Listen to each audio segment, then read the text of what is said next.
in the box there. Thanks, Mike. Now, Noelle is going to come and train what to do with its other arm, these rubber duckies. Actually, she's going to train the end instead of the beginning. She's going to go over here, watch the screen of the robot. It follows her around so she can see the screen. She's going to train what to do with the ducky once she's got it, which is to drop it into this bucket. There's a couple of buttons on either side of the cuff there. When you grab the cuff, that's how it knows you've got the arm. The little blue lights go on.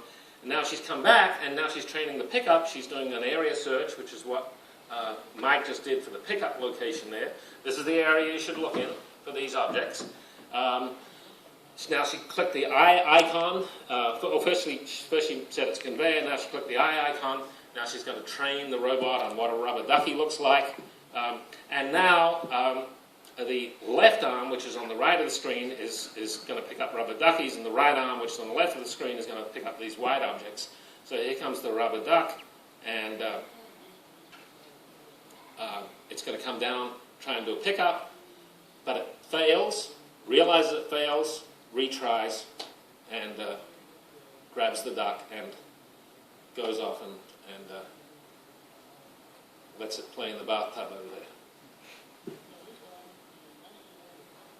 Meanwhile, the other arm's doing its task. In the software release coming out initially with the robot, it only does single arm manipulation. Later next year, we'll have two arm manipulation. Now, we try to make the programming the robot or training the robot as easy as we can for people. And we say you don't necessarily need a systems integrator, but there's all sorts of things you might need to do. We try to make the robot understand what you mean and do what you want. We try to make simple things as simple to train, but you can drill down in the menus and tweak things more if you want to optimize. So the naive user might just train a pickup and a put down. The more sophisticated user might go in and say, oh, I want this velocity, I want this height above the table, and go down and tweak the interface and get rid of some of the intelligent defaults. One of the things that you want to do with the robot, because we haven't solved the general purpose, surprisingly, we haven't solved the general purpose manipulation task, so you have to have specialized hands for different objects. And we've got a couple of hand kits that come. And then we let the users, and these can be just line workers, install a gripper. Not everything's in this box, but there's some, you'll see Noelle playing with all the things. So there's instructions there, which are a bit like IKEA instructions, and that's the level of documentation. She's putting an electric gripper on here rather than a pneumatic gripper, just screws it in. As she screws it in, she's going to put the connector in and watch the interface here as the connector goes in. The interface, no gripper, ding, oh, there's a gripper. And it's got fingers and fingertips. Now she goes to this little pictorial thing, this is how to select the right fingers. And then there's all sorts of guards and finger pads. You decide where to install them based on the little diagram. Yeah, that's a good range, but I probably should put some plastic finger tabs on there, or rubber finger tabs, so you put them on. Then in the user interface, you can go and tell it what you installed, or you can let it figure some stuff out for you, because when it's looking through its camera in the hand, it can see the fingers, and if you built custom fingers for it, we don't want the end user to have to go and then somehow give a model of that to the robot, so we just say train it on what the fingers look like. It puts up a background on the screen, pokes the hand at its screen, twists the hand and looks through the camera to see what the fingers look like, so that the user doesn't have to do any difficult training. We try to let the robot do the difficult stuff so that it's easy to use. And now it remembers what fingers, and as you go through a library of tasks that you've saved, it will tell you whether you've got the same fingers on or when you trained it. So, Baxter, people who use Baxter don't need to know a bunch of things that current industrial robots are sort of the tools of the trade and the words that people use. Some of these things will change over time for this sort of industrial robot in the sorts of factories we're going in. The other sorts of, these tools will be important for automotive factories, places like that. Things aren't going to change. But for the new markets that we're trying to go into, some of the things are going to change about the way people think about industrial robots. And over time, as the software releases come out, this platform becomes more and more capable. Machine tending, operating machines, grinding, polishing, all sorts of things will come out over the next year or two. And ultimately then, we want third parties to build new applications for the robot within our framework. That's one direction. Another direction, this robot is based on ROS, which is the next session, talking about ROS Industrial. And we'll be bringing out an SDK for it for the research community early in the new year. And we expect lots of people in universities, research labs, to try out this robot on things that have nothing to do with manufacturing, but as a low-cost platform to try various things out. So that's our new robot. Baxter's going to be here for the next 2 days. Its debut is in Pittsburgh. It's going to have its first showing it'll be here Tuesday and Wednesday. Another one is going to have its first showing in Massachusetts on Wednesday. So we're just starting to get out there, and then this robot's going off traveling around the country to various shows over the next few weeks. So thank you for your attention. I guess I'll take some questions if people have questions. When can I buy one? No one has any questions. Yes? What is your go-to-market strategy? Sell direct? Sell reseller? We have set up a national set of resellers who are automation equipment sellers. They don't typically sell robots at the moment. They sell other stuff. Getting to the comment from Fanuc, have some other things. They've already got the other things. This is new to them, but it's not a big systems. They're not doing big systems integrators. They're selling stuff to their existing customers who are already buying conveyor belts and other equipment from them. And they will provide the servicing also.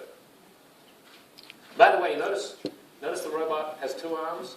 If you look really carefully, you'll notice they're not mirror images of each other. It has 2 right arms or 2 left arms. That's, of course, to keep the servicing costs down. It's, just replace either arm with a spare. You don't have to carry lots of different parts. This is manufactured in the US, by the way, I want to point out. The robot is manufactured in the US. But is it manufactured by Baxter? In fact, the gears are made in central Pennsylvania. So someone just came home. Now, there was a question back there first, and then the blue green shirt, yeah. So I was just curious, so it's easy to change the end effector with types of grippers. What about the sensors? Is there the options to have like So one more thing I wanted to say about changing the gripper. We'll be publishing a gripper interface specification so that third parties can build hands for it and put new hands on. We hope that happens. At the moment, there's of course Ethernet and USB. We'll be providing software packages for various things that are common in some environments that use USB. Other things connect via Ethernet. With the SDK for researchers, you can talk over Ethernet. You can have anything, and ROS. You can spread your ROS messages out over multiple processors. Green shirt. Yeah. So currently, the old PC-based control, so we don't need like additional control. No, the robot is the interface. That's all you need. You don't need a console. You just train the robot exactly as you just saw. How we can interface with the big disk if we have PLC? Yeah, so the PLC via a USB interface or an Ethernet interface, software support for that will be coming out next year. We are not requiring that you have a network to use the robot because lots and lots of those small factories do not have networks. And we want low barrier to entry. So, for instance, if you want to move a program or a task from one robot to another, just stick a USB stick in, go and put it somewhere else. To download the new software, you download on your PC, you download to a memory stick, you shove the new memory stick in to download. So we tried later. We'll have interfaces to MES systems and all sorts of things like that for customers who do have a network. But it's not required to use it because the only requirement is a 110 volts, just a regular socket in the wall. If you want pneumatics, just regular air. That's the only interface that's required to use it. Yeah? How did you find that this is the robot that the user, small business want? Did you talk to example, Ducky manufacturer or what is it that you talk to? We've been to lots and lots of factories, lots of metal, small metal crafting factories, small plastics factories, and some bigger factories. We were really targeting small manufacturers, so we've been to see lots of them. And a lot of them are consumer goods that you would buy in Walmart. So we looked at what was going on there. We looked at the NAACS coding of the tasks that were being done, and we looked for the simple cases of simple tasks that are dull, repetitive, and boring, and maybe have stress injuries, and the sorts of things that people feel like they're paying too high a labor cost for what they're actually doing. Kiva Systems is a great example. Kiva Systems, which was bought by Amazon, of splitting out what the robot could do easily, move, and what a person could do, dexterous grabbing. They partition that. I sort of think about this the same way. Simple cases of simple tasks, not replacing the whole task, because any task you look at, there's something extra a person does that a robot is not going to do for a long time. So it's a productivity tool to enhance the capability of a line worker, and a line worker being able to train the robot. Early on, some of our VCs said, "Oh, the factory owners, people in the factories are not going to want their workers touching the robot." When you go to a small factory with 10 production workers, and you ask the factory owner, he says, "Of course, I'm not going to pay someone to come in and do this. Of course, it's my workers have to be able to use this machine." And they don't want to have extensive training. They just want to make it easy. They want something that's easy to use. Yeah, question there. If you bring this robot to these workers, so safety aspects are very important. Are you planning to take a certification according to the safety rules, or do you have it already, or no? According to which rules? To the safety rules. Yeah, this is a moving target right now. There's the various safety standards, this collaborative robot standard. We're not actually the first to be going to uncaged robots. There are some companies in Europe that are already doing it. And we're certainly not going to build unsafe robots. We're not going to build unsafe robots. But the standards change over time. So this robot comes with a big red button, because the safety standards demand that you have a big red button. We've never seen the big red button being used, but we ship it with it. When I was a boy, computers had big red buttons. So emergency stop buttons. I'm not sure why you want to emergency stop them, but they had them.